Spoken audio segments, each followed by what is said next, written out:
थेट जाऊया, जरांगे पाटील बोलतायत. सांगावं लागलं असतं. मला माहिती आहे आणि माझ्या गरिबांना माहिती आहे आम्ही कसं घेतोय, कसं करतोय, कसं झुंजतोय, किती आत्मा आम्ही गोरगरिबांच्या लेकरासाठी तळपितो आमचा सुद्धा. त्यामुळं ते सरसकट म्हणू द्या, नका म्हणू देऊ मुख्यमंत्री, मराठवाडा सगळा आरक्षणात जाणार, पश्चिम महाराष्ट्र सगळा आरक्षणात जाणार. त्याचा अर्थ काय होतो माझ्या गरीबाला समजतंय.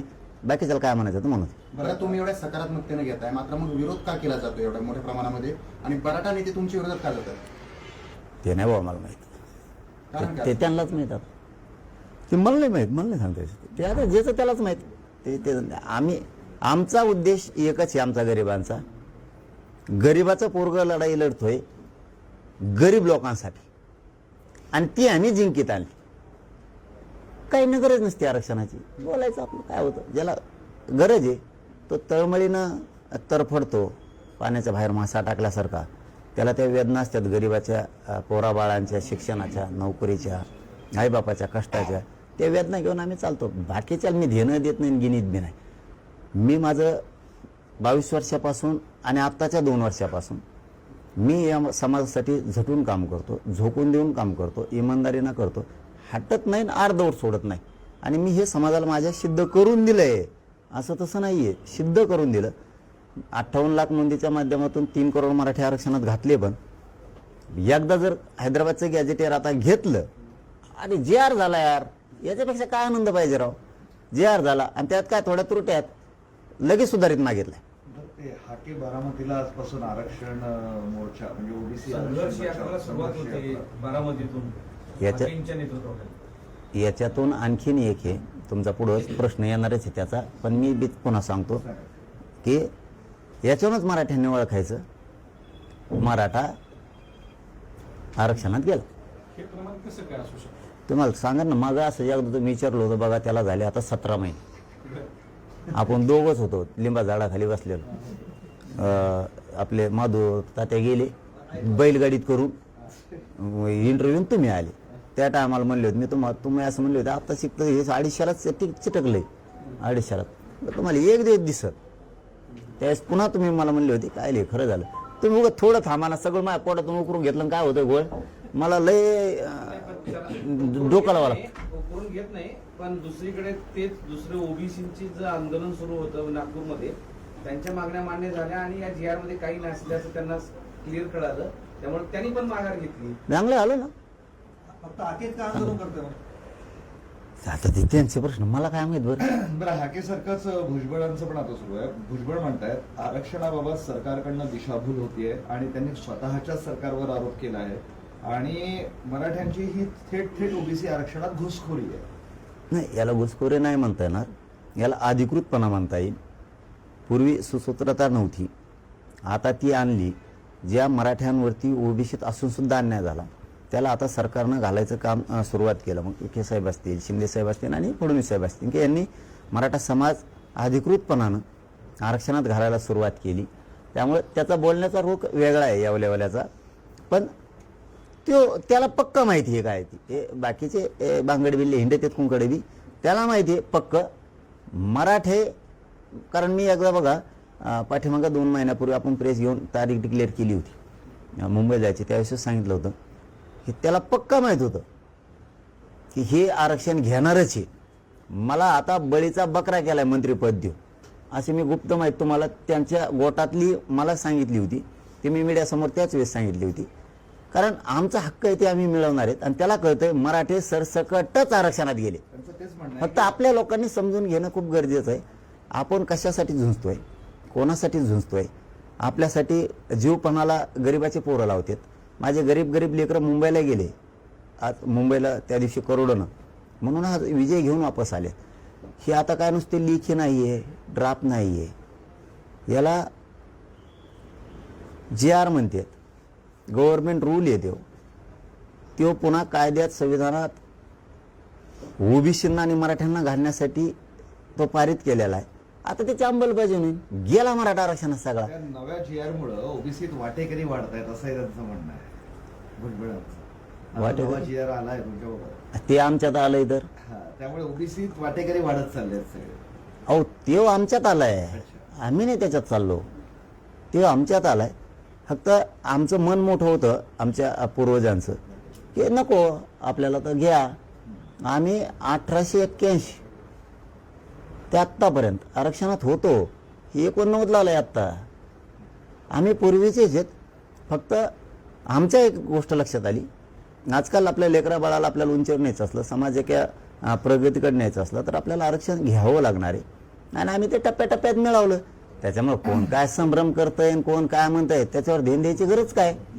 हैदराबाद गॅझेटच्या या GR ला भुजबळांची ओळख आहे, ऐका ना, ओबीसीचे नेते म्हणून भुजबळांची ओळख आहे. आता ती ओळख पुसली जाईल म्हणून भुजबळ वेगवेगळ्या मार्गाने आपली नाराजी किंवा संताप काही व्यक्त करतात असं मला वाटतं.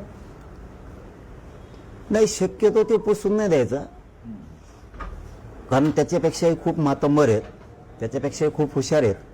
पण काय असतं, आपल्या बुद्धीची जेवढी कुवत आहे त्या कुवतेप्रमाणे तो समोरच्या ओबीसी नेत्याची छेड काढतो आणि ओबीसी नेत्यांचे कसे नख कापता येतील हे काम करून तो बरोबर वेदना देतो आणि बाजूला सरकेतो. शक्यतो तो टेकला बी तरी त्याच्या अंगातली खोड जाणार नाहीये. तो कधी दुसऱ्याला नेता ओबीसीचा होऊ देणार नाही, त्याच्यापेक्षा हुशार असू नये, त्याच्यापेक्षा फायदा करणारी असू शकते, परंतु होऊ देणार नाही, कारण ती खोड असती. जसं की मराठ्यांना आरक्षणात गेले तरी पण विरोधच करायचा आणि नव्हते तरी पण विरोधच करत होता.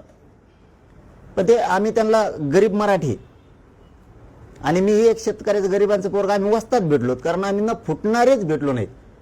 त्याच्यामुळे यांना काहीच करता आलं नाही. आणि आता तेच आहे त्यांचं, कारण त्याला GR चांगला कळतो, त्याला GR काय गोष्ट आहे. कारण त्यांनी 3-4 मोठे पक्ष हाताळलेत, बहुमताच्या 3 ते 5 सत्ता त्यांनी स्वतः हाताळल्या, प्रत्येक वेळेस त्यांनी कॅबिनेटच हाताळली. त्याच्यामुळे त्याला ह्या गोष्टी माहिती आहेत की ह्या कायद्याच्या रूलनं मराठी 100% आता आरक्षणात गेले. त्यामुळं पुन्हा मला तिथंच यायला लागतं, फमरावर मराठ्यांनी नाही जगायचं आहे. कोणी गैरसमज पसरेला म्हणून आपण जीवन नाही जगायचं कधी. आपण संघर्षाची वाटचाल आपली कायम सुरू ठेवायची, आपण ती कमी नाही होऊ द्यायची. मी इतका शरीराला त्रास झाला तरी मी या समाजाच्या लेकरासाठी माझा संघर्ष ढिला पडून देत नाही. कारण मी जर ढिला पडलो ना, उद्या लाखो पोरांचं भविष्य धोक्यात येणार आहे. एखादी चूक झाली दुरुस्त करू ना, काय अडचण आहे. पण आपण कुणीतरी आपला गैरसमज केला, अपमान केला, कुणीतरी अफवा पसरल्या, खोटं नाटं सांगितलं म्हणून जर आपण मागे सरकलो तर आपण समाज मग डोळ्यासमोर नाही ठेवला याचा अर्थ असा होतो आपण आपली स्वतःची प्रतिष्ठा डोळ्यासमोर ठेवली त्याचा अर्थ. त्यामुळे माझी प्रतिष्ठा तिकडे खड्ड्यात घातली. एक महत्वाचं आहे, हैदराबाद गॅझेटच्या GR ला कोर्टात आव्हान देणार अशी घोषणा छगन भुजबळांनी केली आहे. आम्ही कोर्टात जाणार आणि हे समक्ष लावणार. जाय म्हणा, त्याला जे जाय ते जाऊ दे, काही होत नाही.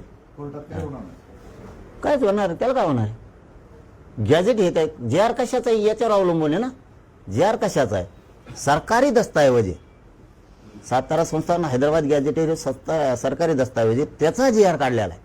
त्याच्या सुलभता आणण्यासाठी, सुसूत्रता आणण्यासाठी, त्याची प्रक्रिया पूर्ण राबवण्यासाठी सरकारी दस्तऐवजाच्या नोंदीनुसार मराठ्यांना कुणबी प्रमाणपत्र देतात. कोर्टात जाऊन काय करी. आणि ते जर कोर्टात काही होतंय ना तर मंडल कमिशन सुद्धा चॅलेंज होतो. मग देशात अहवालावर जिवंत असणारं एकच आरक्षण आहे मंडलचं. अहवालावर देशातलं आरक्षण कधीच लागू नसतं. एकनाथ शिंदे यांनी एक दावा केला आहे की सॉरी, अध्यादेशावर, अहवालावर नाही, अध्यादेशावर जिवंत आहे. एकनाथ शिंदे यांनी एक दावा केला आहे की जो शासन निर्णय काढला याची सर्व पूर्व कल्पना भुजबळांना होती. हैदराबाद गॅझेट पासून सगळं. तर मग असं असताना मग विरोध कशा. कंट लोकाला शेपटाच्या आळ्या त्याची बिगर शेपटाचीच लाई कंट. पाटील तुम्ही असं सांगतात की GR मध्ये काही त्रुटी असेल तर तो बदल केला जाईल किंवा तुम्ही ते सांगताय, असं वाटतंय का GR मध्ये खरंच त्रुटी राहिल्या. कारण बरेच अभ्यासक असे प्रश्न उपस्थित करतात, GR मध्ये काही त्रुटी आहे असं तुम्हाला मान्य आहे. अरे GR निघाल्यावर अभ्यासक झाले बाबा, मरणाचे अभ्यासक सापडायला लागले. ते कुठं महाराष्ट्रात भले अभ्यासकच झाले. GRच्या आधी काही सापडत नव्हता, अभ्यासक नाही, काही नाही. पण ठीक आहे ना, भावना आहे, समाजाचे लोक आहेत, भावना आहे ना त्यांची, काय हरकत आहे. त्याला काय विरोध करायची गरज आहे. त्यांना करू द्या आम्हाला विरोध, आम्ही नाही करत त्यांना. त्याच्यात काय सुधारणा करायला सांगितली. हा, नाही, त्रुटी आहे मान्य आहे का असं तुम्हाला प्रश्न? मला त्याच्यातला जो प्रश्न वाटला होता तो मी बाजूला काढले, त्यातले 2 शब्द आणि खालचे 4. हा, मी जागेवर तिथं सांगितलं हे योग्य नाही. आता त्रुटी नाही असं वाटतं तुम्हाला? अरे बाबा रे, मला जे वाटलं ना समाजाच्या हिताचं त्याच्याशिवाय मी JR हात लावणार नाही. तर मग त्यांनी सांगितलं आता पुन्हा वेळ द्यावा लागेल. म्हणलं वेळ घ्या नाही तर काही करा, मी तोपर्यंत लोकात म्हणणार नाहीये. आणि मी लोकांना सांगितलं JR हातात पडल्याशिवाय अधिकृत उपोषण सोडायचं नाहीये. त्याच्यावर 1.5 घंटा गेला. पुन्हा ते 2 शब्द काढले, पुन्हा 4 आले. 4चे थोडे त्यांनी तिथं बसलेल्या अभ्यासकांचं म्हणणं होतं की हे खालचे 4 काय म्हणे, कॉलम मधला नंबर 2चा मुद्दा हे काय. मग ते त्यांनी आणि आम्ही समजून सांगितलं. ते म्हणले हा, मग हे असं म्हणलं ओके, असंच काय तर दुरुस्त करायला सांगितलं म्हणलं नवराव असतील असं वाटतं का तुम्हाला? असतील असं अभ्यास जे तुमचे आहे ना, कर. पाटील आम्हाला तर माहिती याच्यावर पुरा मराठवाडा बसतो, ह्या JR वरच. छगन भुजबळ असं म्हणाले की ओबीसी भाजपचा DNA आहे आणि या DNA ला धक्का लागायला नको याची काळजी भाजपने घ्यायला पाहिजे. कोण म्हणलं? छगन भुजबळ. कोणाचा DNA? भाजपचा DNA हा ओबीसी आहे. हा. या DNA ला धक्का लागला नाही पाहिजे. कुठं लागलाय मग? आम्ही ओबीसीचे ना मग. आम्ही कोण आहे मग? भाजपचा DNA आहेत का? अरे DNA ओबीसीच्या DNA ला धक्का नाही लागला पाहिजे ना. मग आता आम्ही ओबीसीचे ना, आम्हाला काय धक्का लावतो का? तू खातो सगळं रेटून. पाटील, प्राध्यापक हाके सरांच्या मोर्चाला बारामती पोलिसांनी परवानगी दिली नाही आणि जे संघर्ष यात्रा काढते त्यालाही परवानगी नाही. मग मी काय करू आता? मी काय कमिशनर आहे काय? एकीकडे आपले जे आंदोलकांवर गुन्हे वापर घ्यायचे ठरले होते आणि आंदोलकांवर आतापर्यंत 9 गुन्हे दाखल केले मुंबईमध्ये. हा, मलाही काल बातमी कळाली ती. याचं काय? नाही, कळलं मला सुद्धा काल ते कळालं. आम्ही सांगितलंय त्यांना. तर ते आपले आपले पालकमंत्री धाराशिवचे प्रताप सरनाईक साहेबांनी सांगितलं की आम्ही ते घेतो मागं. ते दोघं काम करायले त्याच्यावरती, सामंत साहेबांनी. ते दोघं मुख्यमंत्र्यांचं एक वाक्य होतं, त्याच्यामध्ये ते म्हणाले की जे खरे कुणबी आहेत त्यांनाच प्रमाणपत्र मिळणार. काय काय काय जे खरे कुणबी आहेत त्यांनाच प्रमाणपत्र मिळणार. कोण म्हणलं? फडणवीस. हा, मग खरं आहे ना त्यांचं. आम्ही खरेच आहेत ना मग. त्याच्या नोंदी आहेत तेच खरे आहेत ना. आणि मग आमच्या नोंदीच आहेत ना. पण आता काही जणांच्या नोंदी नाहीत ना. आम्ही गॅजेट कशाला आहे? गॅजेटमध्ये नोंदी काय बघा, गॅजेटच्या नोंदी एखाद्या गावात समजा 50 1881 किंवा 1901 मराठ्यांचे लोक आहे कुणबी, त्याचे आतापर्यंत 500 झाले ना. वंशज आम्ही त्यांचेच वंशज आहेत ना. आता दुसरा प्रश्न, प्रकाश आंबेडकरांनी याच्या संदर्भात एक स्पष्ट मत दिलंय. ते म्हणतात की मराठा आरक्षणाचा JR फसवणारा आहे आणि मराठा हे कुणबी नाहीत, यावर सुप्रीम कोर्टाने शिक्कामोर्तब केलं असं प्रकाश आंबेडकरांचं म्हणणं आहे. नाही, त्यांचं जाऊ द्या, त्यांना मानतो मी, चलून द्या त्यांचं चांगलं आहे. नाही हा, पण ते त्यांचं वक्तव्य चांगलं असतं का वादे, पण ते अभ्यास येतं पहिल्यापासून मी मानतो ते वंशज असल्यामुळं मी 2 वंशजाच्या विरोधात बोलत नाहीये. सगळ्याला सगळ्या गोष्टी कळतात. किती वेळेस खोचक टोले हाणावेत आणि किती वेळेस समोरच्या समाजाने ते सहन करावेत, तरी पण आम्ही मानतो छत्रपतींचं घराणं असेल किंवा भारतरत्न डॉक्टर बाबासाहेब आंबेडकरांचं घराणं असो, आम्ही त्यांच्यावर ते बोलत नाही मी वैयक्तिक, कारण मी प्रकाश आंबेडकर साहेबाला मानतो. त्याचा अर्थ त्यांनी वेळोवेळी समजून घ्यायला पाहिजे. पण आता त्याला नाही विलाज आमचा. मी ते किती वेळेस म्हणले तरी मी मराठी ओबीसी आरक्षणाकडे नेलेच. शिवसेनेचा मुखपत्र सामनाच्या अग्रलेखामधनं मुख्यमंत्री देवेंद्र फडणवीसांनी मराठ्यांचं आंदोलन संयमी हाताळलं अशा पद्धतीचं कौतुक केलं आहे. तर तुमच्यावर थोडी टोलबाजी केली आहे की चौफेर शिव्याचा वर्षाव आंदोलन स्थळ होत असतानाही मुख्यमंत्री विचलित झाले नाही. केलं का सुरू पुन्हा ते? म्हणजे शिवीगाळ देणारे तुम्ही आणि ते विचलित झाले नाही, संयमित आहे. आणि लिहिलंय सामनाने, एक प्रकारे कौतुक. हा लिहिलंय सामना. जाऊन द्या एवढी बारा. संजय राऊत साहेबांना सोडून द्यायचं. सगळेच नाही, तुम्ही म्हणले फडणवीस साहेबांनी टोले आणले म्हणले ना. फडणवीस साहेबांनी नाही आणले. हा. सामनामध्ये लिहिलंय, सामनामध्ये असं लिहिलंय, दैनिक सामनामध्ये असं लिहिलंय की फडणवीसांनी हे आंदोलन खूप चांगल्या पद्धतीने हाताळलं. आंदोलन स्थळावर चौफेर शिव्या सुरू होत्या. हे आंदोलन गरीब मराठ्यांनीच हाताळलं, हे कोणीच हाताळलं नाही.